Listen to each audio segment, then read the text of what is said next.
ఓం గణేశాయ నమః. ఓం శ్రీ మాత్రే నమః. అందరికీ నమస్కారం. 2025 సంవత్సరంలో జంధ్యాల పౌర్ణమి ఏ రోజున వచ్చింది? మనం జంధ్యాన్ని ఏ సమయానికి ఏ రోజున మార్చుకోవాలి? జంధ్యం లేని వాళ్ళు ఏం చేయాలి? నూతన జంధ్యం మార్చుకోవలసిన విధానం, పఠించవలసిన శ్లోకాలు, ఈ రోజున ప్రత్యేకంగా చేయవలసిన దానాలు అన్నీ కూడా ఈ వీడియో ద్వారా తెలుసుకుందాం. మొదటిసారి ఛానల్ ని చూసేవాళ్ళు మా ఛానల్ ని సబ్స్క్రైబ్ చేసి పక్కనే ఉన్న బెల్ ఐకాన్ ని ప్రెస్ చేయండి. దీనివల్ల మీకు రానున్న ఆధ్యాత్మిక వీడియోస్ అన్ని కూడా నోటిఫికేషన్ ద్వారా మీకు అందుతాయి. అలాగే మీరు ఎటువంటి వీడియోని మిస్ కాకుండా చూడగలరు. మా వీడియోస్ మీకు నచ్చినట్లయితే లైక్ చేయండి, షేర్ చేయండి. యజ్ఞోపవీతం అనే పదము యజ్ఞము, ఉపవీతము అనే రెండు పదాల కలయిక వల్ల ఏర్పడింది. యజ్ఞము అంటే యాగము, ఉపవీతము అంటే దారము అనే అర్థాలు కూడా ఉన్నాయి. యజ్ఞోపవీతము అంటే యాగకర్మ చేత పునీతమైన దారము అని అర్థము. యజ్ఞోపవీతం సాక్షాత్తు గాయత్రీదేవికి ప్రతీక. పరమ పవిత్రమైన యజ్ఞోపవీత ధారణ వల్ల జ్ఞానాభివృద్ధి కలుగుతుందని, యజ్ఞం ఆచరించిన ఫలితం కలుగుతుందని వేదోక్తి. యజ్ఞోపవీతాన్నే జంధ్యమని, బ్రహ్మసూత్రమని కూడా పిలుస్తారు. మన సాంప్రదాయంలో ఉన్న 16 సంస్కారాలలో ఉపనయనం ఒకటి. ఉపనయనం సందర్భంలోనే యజ్ఞోపవీతాన్ని ధరింపచేస్తారు. ఎడమ భుజంపై నుండి ధరిస్తారు కాబట్టి దీనిని ఉపవీతం అని కూడా అంటారు. ఉపనయనం చేసుకుని జంధ్యాన్ని వేసుకున్న వ్యక్తి త్రికాల సంధ్యావందనం చేయుటకు, గాయత్రి పూజ చేయుటకు, ఇతర పూజలు చేయుటకు అర్హుడవుతాడు. యజ్ఞోపవీత ధారణకు అర్హులైన వారందరూ ఈ శ్రావణ పూర్ణిమ రోజున పాత జంధ్యమును తీసివేసి కొత్త జంధ్యమును అంటే యజ్ఞోపవీతాన్ని ధరించవలెను. ఉపవీతము అంటే మరొక అర్థము కూడా ఉన్నది, రక్షణ వస్త్రం. దీనిని ధర్మశాస్త్రాల ప్రకారము ఈ పౌర్ణమి రోజున తప్పనిసరిగా ధరించాలి అని చెబుతున్నాయి. ఉపనయనం పొందిన వారిని ద్విజులు అని అంటారు.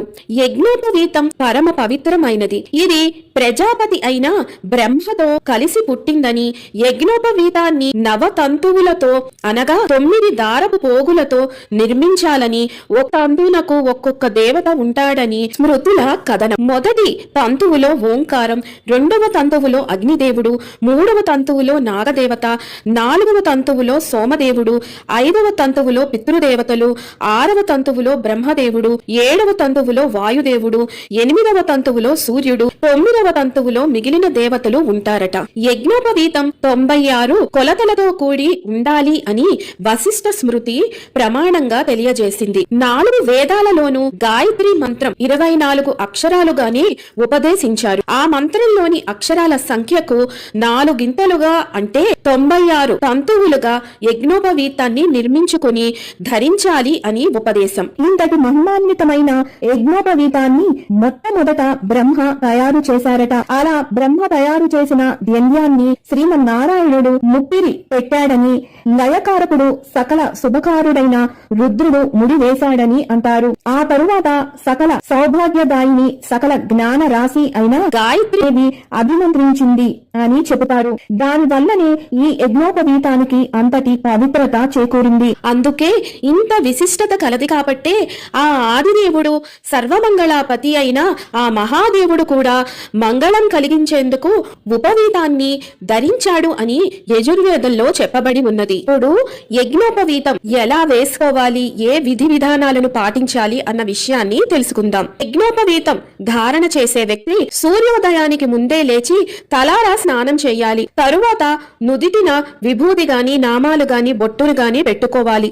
ఆచమనం చేయాలి. వారి వారి గోత్ర నామాలతో సంకల్పం చెప్పుకోవాలి. తరువాత యజ్ఞోపవీతాన్ని ఒక ప్లేట్ లో గాని, తమలపాకు మీద గాని పెట్టి గాయత్రీ దేవిని ఆవాహన చేయాలి. ధూప దీప నైవేద్యాలు, తాంబూలం, హారతి ఇవ్వాలి. ఆ యజ్ఞోపవీతానికి బ్రహ్మముడిలా దగ్గర గంధము, కుంకుమ పెట్టాలి. ఆ తరువాత కొత్త యజ్ఞోపవీతం వేసుకోవాలి. పైన స్క్రీన్ పైన చూపిస్తున్న మంత్రాన్ని చదువుకుంటూ నూతన యజ్ఞోపవీతాన్ని ధారణ చేయండి. వేసుకున్న తరువాత కొత్తది పాతది ఉండంగానే 10 సార్లు గాని మీ శక్తి కొలది 108 సార్లు గాని నూతన జంజంలోని బ్రహ్మముడులను పట్టుకొని గాయత్రి జపం చేయాలి. ఆ తరువాత పాత యజ్ఞోపవీతాన్ని మీ ఆచారాల్ని బట్టి పైనుంచి గాని కింద నుంచి గాని తీసేయాలి. తీసేసిన యజ్ఞోపవీతం ఎవ్వరూ తొక్కని ప్రదేశంలో గాని పారే నీటిలో గాని వేసేయాలి. ఈ రోజున ముఖ్యంగా నూతన జంజం ధరించిన వారు సప్త ఋషులను సూర్య భగవాను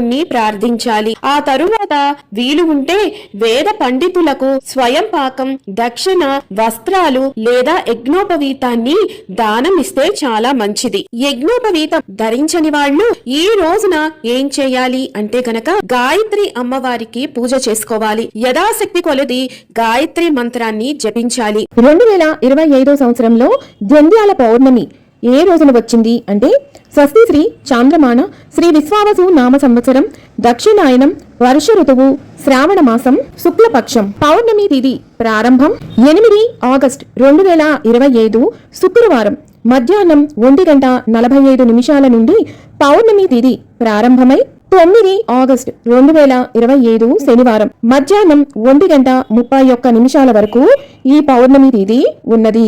జంధ్యాల పౌర్ణమిని నిర్వహించుకోవాల్సిన తేదీ 9 ఆగస్టు 2025 శనివారం రోజున.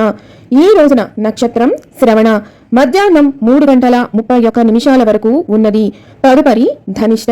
ఈ రోజున నూతన యజ్ఞోపవీత ధారణ చేయవలసిన శుభ సమయం ఉదయం 7:37 నుండి ఉదయం 9 లోపు.